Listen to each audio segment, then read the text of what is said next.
Welcome to the Lifestyle Report with Adam. Well, getting kids to read these days can be harder than getting Bernie Sanders away from a Costco free sample station. Most of that trouble comes from the lack of quality literature for youngsters from today's authors. So we here at the Lifestyle Report went back and dug up some of the best kid lit from history's greatest writers to inspire your little Kindle gardener. Many are familiar with Sun Tzu as the author of The Art of War, which was of course later made into a tax shelter starring Wesley Snipes. But not many know that the military mastermind became a pacifist later in life and promoted a rather unconventional form of conflict resolution in his second book, The Art of Thumb War. In addition to the rules of the game, the book contains 101 variations on the initial theme, a daily training regimen still followed by many of today's former warmongers, and over 500 proverbs inspired by the game, including the origin of the saying, "Never trust a finger in a thumb war." Check out the Random House 2018 reprinting of the book, which contains the first chapter of Sun Tzu's recently discovered unfinished final work, The Art of Wedgies. Now, while Moby Dick has become synonymous with the great American novel nobody wants to read, it was not well known until many years after it was released. So author Herman Melville tried several variations on the theme, including the heartwarming coming-of-age novel Free Moby, not to be confused with the common incentive used on Record Store Day.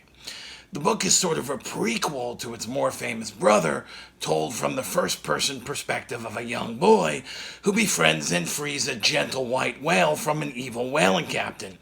And while the story has been copied extensively over the years, only the Melville version retains the ending where the whale chews off the boy's leg.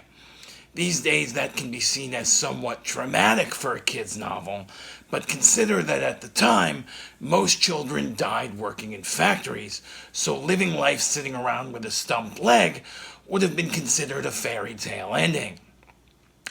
Scientists recently excavating Dante Alighieri's ancient home in Old Florence have unearthed what appears to be a side project he had put together with his children, known as the Divine Joke Book.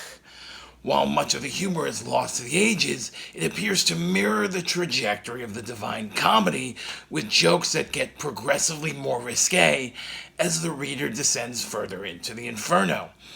Everything from knock knock, who's there, God, to how many devils does it take to steal your soul? None, you have to give it to them freely. My personal favorite is the final joke in the book. What do you find at the bottom of the lowest circle of hell? The answer, of course, is a child reading a joke book.